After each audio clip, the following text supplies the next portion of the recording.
Good morning, good afternoon, good evening, wherever you are in the world. Welcome to the Icy Old People podcast. I am Dr. Bruce, your host. Today is June 5th, 2026. The Icy Old People podcast is an ongoing discussion about aging, with me being right in the center of it. I'm tracking my age from 60 to 70 years old. Right now, I am 66, meaning we are 6 years into the podcast. We have had 81 episodes so far, and I have recently gone, in my consideration, quite viral. I have had episodes downloaded from all over the world. It has been just a fascinating time for me with the podcast. Of course, these numbers are quite microscopic compared to the big podcasters, popular podcasters that everybody knows. But for me, it's just been a thrill to see these downloads from just about every country in the world. It's been really amazing. So I wanted to talk today about, well, first of all, I want to make a clarification about my last episode. I did call it the Sisyphus effect, but I didn't really explain to anybody who Sisyphus was or what it meant. So Sisyphus was the cunning and deceitful king of Corinth. He outsmarted the gods of death, so he was punished to the eternity, to the underworld of pushing up a massive boulder up a hill, only to watch it roll back down again. So this is the eternal punishment. Zeus felt that it was a fitting punishment, endless, futile labor. Push the boulder all the way up just to watch it roll right back down again. So today, a task that is impossible to complete or never ending is referred to as Sisyphean. So that's where that came from. And that's why I was talking about the Sisyphus effect, because I was talking about my dreams and the dreams that were, I was always searching for something. I was continuously searching for something. And actually, those dreams led me on a journey. And that journey is what I'm going to talk about today. I haven't had any of those dreams recently. So this journey has cured me of those dreams. The worst kind of Sisyphean dream that I had in the last few weeks was one where I had my truck and I pulled into a forested area, and and the forest just kept closing in on me more and more until I was literally trapped and I couldn't back out and I couldn't go forward. I couldn't get out.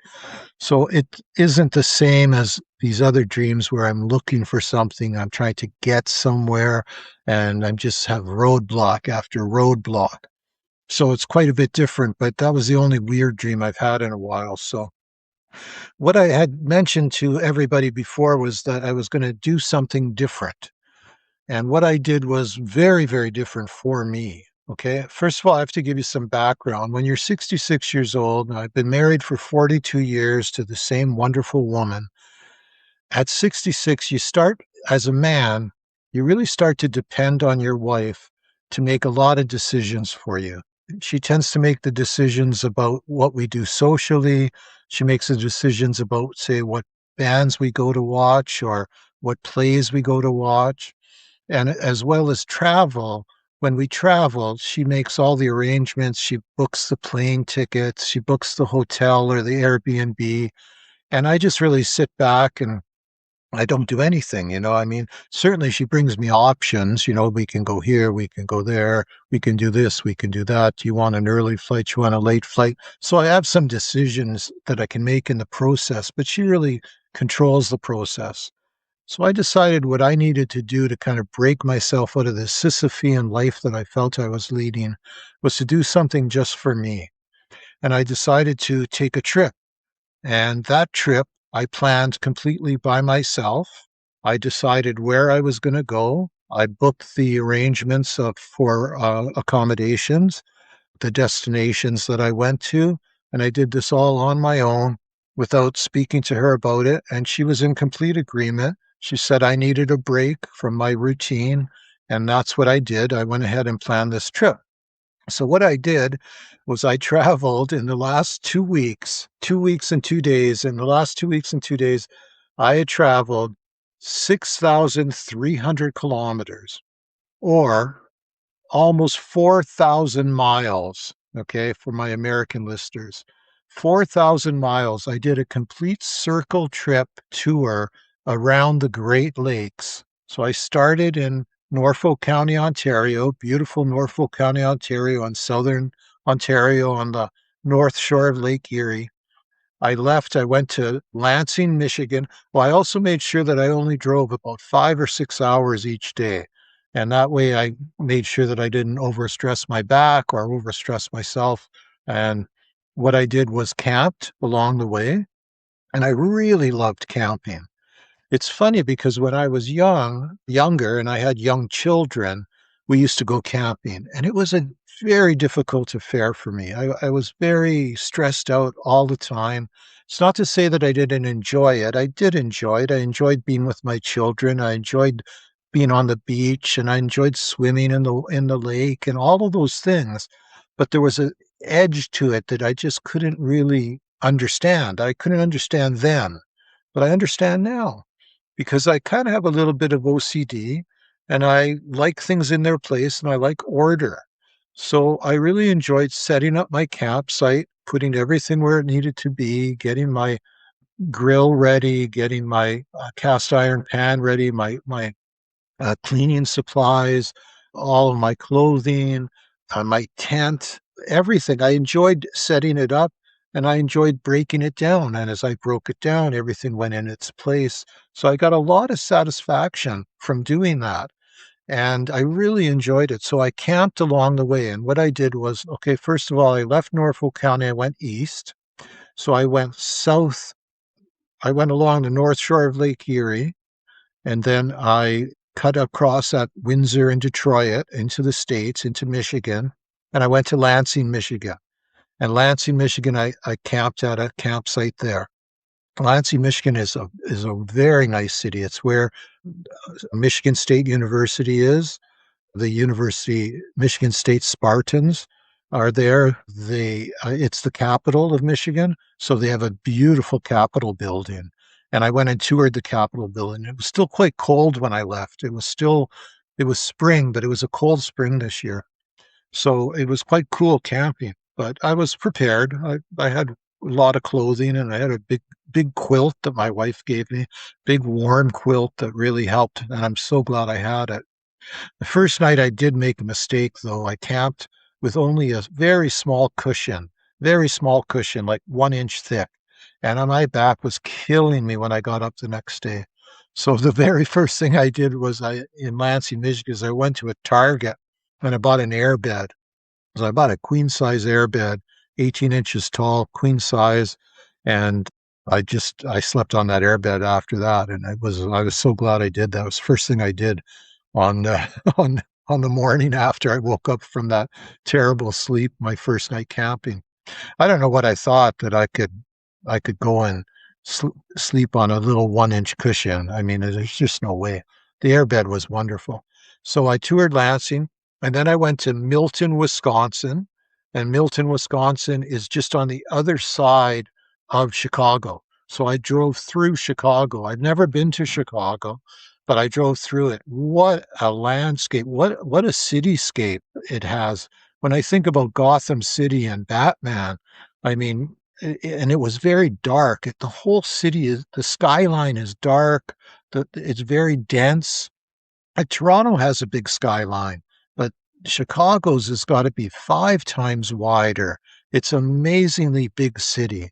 So I didn't go into the city, but the freeway went right through it. So I approached it, I saw it, I went through it, and then I exited, and I just kept going past it, out past O'Hare, and then I just kept going to Milton, Wisconsin. And I picked little towns because I'm 66. I'm by myself. I'm not overly comfortable going into cities. And there was no way I was going to go into Chicago by myself. I would have loved to go on a little tour of Chicago, but just parking, just, I don't know. I never feel comfortable with that type of thing. I chose smaller cities all along the way. So I went to Milton, Wisconsin. Not much going on in Milton, Wisconsin, but I got better and better at my camping and my gear and doing that kind of thing. And then the next stop was Sioux Falls, South Dakota, which is on the east side of South Dakota. And Sioux Falls is just a wonderful city. I went to a beautiful farmer's market, the falls that go through the city, just amazing. I went to a baseball game. I saw the Sioux Falls Canaries play the Chicago Dogs. It was a great baseball game. Then the weather started changing too, so it started getting quite warm and nice when I was in South Dakota. Then I went to the western side of South Dakota. I went through the Badlands and I went to Mount Rushmore and Crazy Horse. Mount Rushmore is just out of this world. It's an amazing memorial. I just loved being there. It was beautiful. I just sat in awe looking at this wonderful granite statue that carved out of a mountain. And Crazy Horse is right near there as well. So I went to Crazy Horse, and they're doing a giant statue there as well of a native, a Geronimo, and it is going to be even bigger than Mount Rushmore. But at this point, it's only the face and the arm and the hand.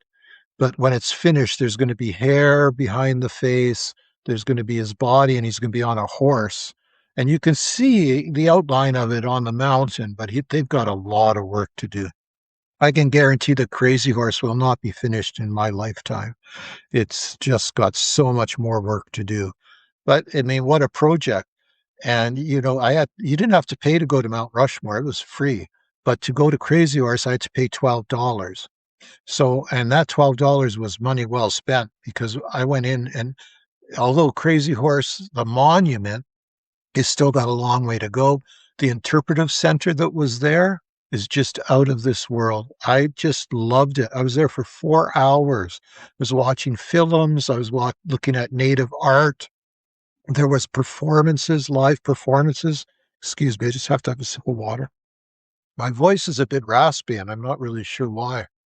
Well, actually, I do have an idea why, but I'll tell you that at the end. I just thought of it. Of course, there's a good reason why.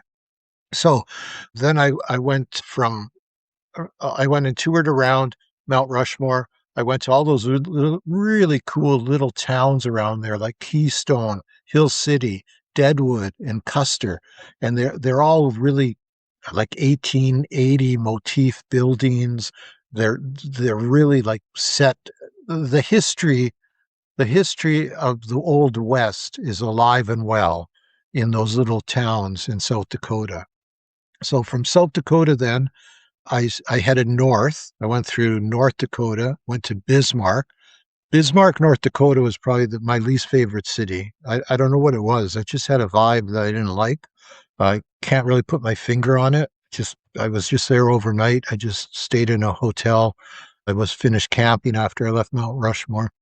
From there, I went up to Winnipeg, where I have a son in Winnipeg and his wife. I visited there.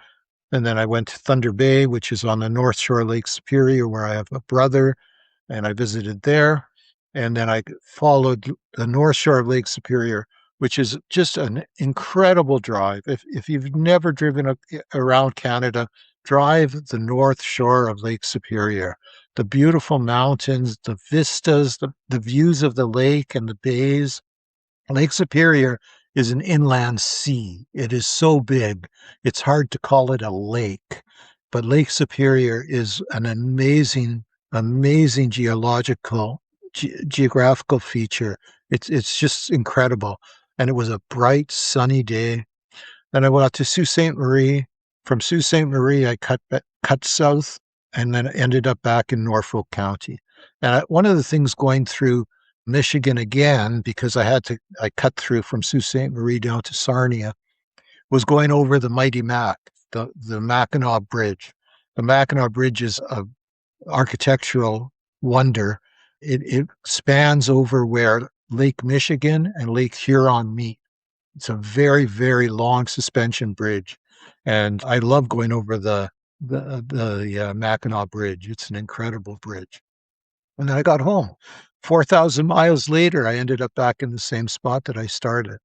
But I came back with a great new appreciation for my life, a great new appreciation for who I am as a person, my understanding of myself a little bit better, I like being on my own. I didn't mind it at all. I like making those decisions. I ate very simply, so I maintained my weight really well. I went on a 2.5 week holiday and I didn't gain any weight, which was really, really nice. I took good care of myself. I went for hikes. I went for walks. I really enjoyed it. It was one of the best things I ever could have done. I felt very accomplished when I came back. So I just got back yesterday. Oh, one other thing I want to talk about was I listened to a lot of NPR, National Public Radio, and NPR is pretty cool. There's lots of interesting stories in it. But one of the things that's kind of weird is how much they hate Trump. It was like it was like I was bringing the CBC with me because I really left all that Trump derangement stuff at the border. Like it seems to be a Canadian thing. Like the Canadian media is just crazy about Trump. They just hate Trump. But then I turn on NPR and they're just the same. Like, I mean, everything is just, they own, they like Trump owns NPR because he's right under their skin. Like they just can't do anything without talking about him. Every newscast starts with Trump, Trump, Trump, Trump. It's all about Trump and it's all got a negative slant to it. But anyway, NPR, a lot of interesting articles. I listened about how American farmers are growing rice. I had no idea they grew rice in the United States, but they are, and it's a growing crop. And they actually are growing it dry. They're not growing it in the paddies in the wet fields the way they do in the East. So they've modified the way they grow rice, and it's starting to become a more common crop. It's still very, very small. I mean, they don't grow a lot of rice in the United States, but it was really interesting to learn about rice in the United States. But what I found really interesting was this story.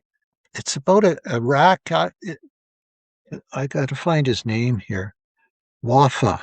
His name's Wafa. Okay, so here's the thing. This guy is an Iraqi artist. Okay, he's in Iraq. He's still living in Iraq, and his brother gets taken out by a drone, an American drone, just killed right there, right beside him. They're walking down the street. His brother gets killed by this drone. So that, would change anybody. I mean, my goodness, like to watch your brother die in such a way. So this artist then moves to Chicago. Okay. So see, this Iraqi artist, Wafa, he moves to Chicago and he decides to build an exhibit at the Chicago Art Gallery. And what he does is he builds this room, and it's a very Spartan room. It has a bed, it has a table, it has like a fridge, it has a little hot plate, and he's going to live in this room for 30 days. But here's the catch. In this room is a robotic paintball gun that is fully loaded continuously with yellow paintballs. And here's the thing. Anybody in the world can access this gun, this remote control robot gun, and they can aim it and they can shoot it. Anyone in the world. Because when his brother was killed, he'd found out later that it was a serviceman in Arkansas who did that, who killed his brother. So this gave him the inspiration for this art exhibit. And the art exhibit, the story was just incredible. They had interviews with him about halfway through, like on like day 15. Like he's exhausted, he's tired, he just wants to sleep. He said every time he goes to sleep, someone starts shooting at him. Like people can control it and see, and they can see that they're hitting him and they're hurting him. And it just went through all this emotion, and there's pictures. I went on the internet. I looked at pictures, and the room is like completely yellow. Everything is yellow, like everything has been shot at. The table, the bed, and especially Wafa. And Wafa takes a beating in this room, and of course, he survives, and he writes about it and everything. And I really thought, I've never been a big fan of these art installation, like this type of art, but this one really affected me. I really thought, now there is true art. Like that is something that really makes you think. It hits you on a guttural level. It makes you think about the whole process. And yeah, and people, of course, they can track on the internet, you can track where the people are. And it was people all over the world, all over the world. It was all different age groups. It was all different people just coming online and choosing to shoot. Some people would have just shot the wall, just shot at the table, but a lot of people chose to really try to hurt Wafa and shoot at him continuously to the point where he was really breaking down. He did make it to the 30 days. Anyway, I found that story fascinating and just an amazing twist on something. So I got home yesterday. First thing I did was cut my lawn because my wife didn't cut my lawn in over 2 weeks, so it was really quite long. So I cut my lawn, and then I had this whole list of things to do. And I get up this morning, and I start ticking off the list, right? I start ticking it off. I had to do some banking. I had to go do this. I had to go do that. I had a chip in my window from when I was driving. I got hit by a rock on my windshield, so I got to go get that fixed. And I had to go get that looked at.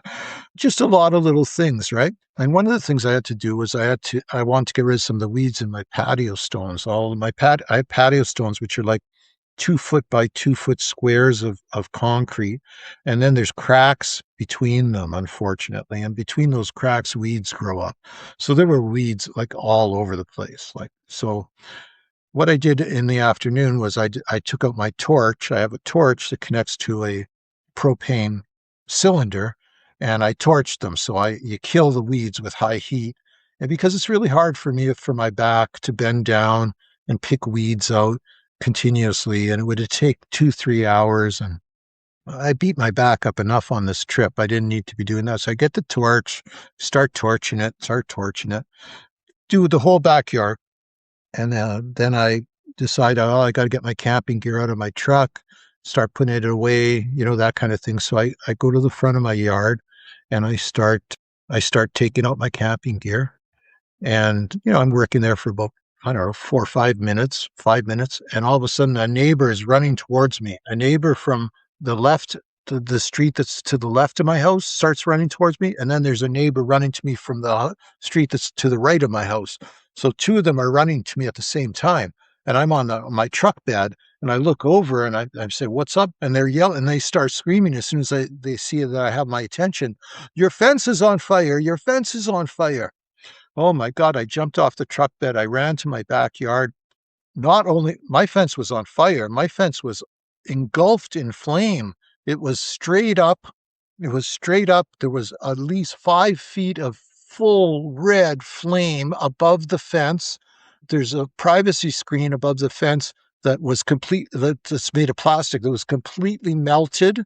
The flames were going up into the tree that is above. It burnt a bunch of the leaves of the tree above me, above the fence. I ran and got the hose, took the water hose, I ran over and I started putting it out. And I got it out because it was about a 6 foot wide area of my fence that was completely engulfed in flames and going straight up. It's cinder now. It was completely burnt totally. I got it out with the water. My neighbor was on the other side of the fence, so I passed the hose over to her and I said, start, because the fire on my side was out, but it was still going on her side. So she started putting it out from her side. I've never met these neighbors before. I mean, thank God for neighbors. Thank God for people who care about other people. So I get to the other side and I take the hose from her and then I start hosing it from that side and I pretty much get it out. So I've got this 6 foot section of my wooden fence that is completely destroyed. It's black. It looks like charcoal sticks. And it was so fast. I mean, I literally was only out front on my truck for 5 minutes. I would say less than 5 minutes, 4 minutes. Anyway, just really rattled me big time. And I started doing something. I thanked my neighbors. They left. I just started thinking, well, I've got to finish taking this stuff off the truck bed. I take it off the truck bed. I walked to the back after about another 5 minutes, and the thing is smoldering again. It had started to burn again after I had soaked it completely and thinking that I'd put it out. So then I took the hose and I soaked the whole fence there for like 20 minutes. 20 minutes, I soaked the ground, I soaked the fence, everything, so that I knew the fire was out then. Fire was out completely. And so this afternoon, I tore it all out. It's in a big pile in my front yard right now. I'm waiting to take to the dump tomorrow. I went and bought lumber. I had to spend $100 on lumber, which is a small price to pay because thank God we caught it in time. Thank God my neighbors were there. I put the fire out.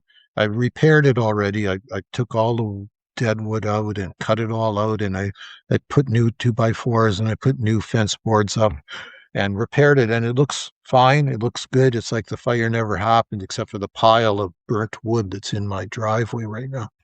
And if they hadn't seen that, if they hadn't come to help, and I was at the front for 10 or 15 more minutes, I would have lost my entire backyard, my entire fence. My whole fence is wood, and it connects right to my sauna, and then it connects from the sauna, it would connect to my house. My house could have been on fire. My whole fence could have been burnt. My neighbor's fence would have been burnt because this was in the back corner of my yard, close to my neighbor's fence. His house might have been in jeopardy. Look, I mean, it could have been an absolute disaster, but it wasn't. Thank God it wasn't. It was small favors, in life. That it was only, it was only a small fire. It was able to be controlled. I was able to repair the damage very quickly for a very low cost. I didn't have to insure. I didn't have to involve my insurance company. I didn't have to do anything. I mean, if you drove by my street right now, you would never know there was a fire there. I mean, the wood matches pretty well. I mean, it doesn't match exactly because it's brand new lumber versus lumber that's been on a fence for a number of years. But I mean, wow. So thank God that those neighbors came and helped me. I'm so grateful. What a day to that's my first day home. What a crazy day. But, here I am. I can laugh about it. And I can be happy that, things worked out the way they did. Things could have been way worse. I was really, really rattled when it first happened, but I mean, that was a number of hours ago, so I've kind of calmed down. Set my to-do list right out the window. So I had to rewrite it, and I'll be doing some different stuff tomorrow to get going. But boy, it's good to be home. I'm so happy to be home. I was feeling that I wasn't being fulfilled here, that I wasn't feeling satisfied here. I think that I was having those Sisyphean dreams that were making me realize that. And just being away makes you realize just how much you really do love your home and, your family and your routine and your life. And sometimes you just need to get away from it to see it with a better perspective. So anyway, if you listen to this point, thank you. I really appreciate you. I love you. It's been just great, and just keep on listening. I've got 4 more years of the podcast to do, and there's lots of exciting things to talk about. For sure, I'll be talking about my 6th anniversary of sobriety because that's coming up on June 12th. So I'll be 6 years sober, and that's always something to celebrate, and I intend to do that. So thanks so much, and thanks for listening, and I'll see you NT. I'll see you next time.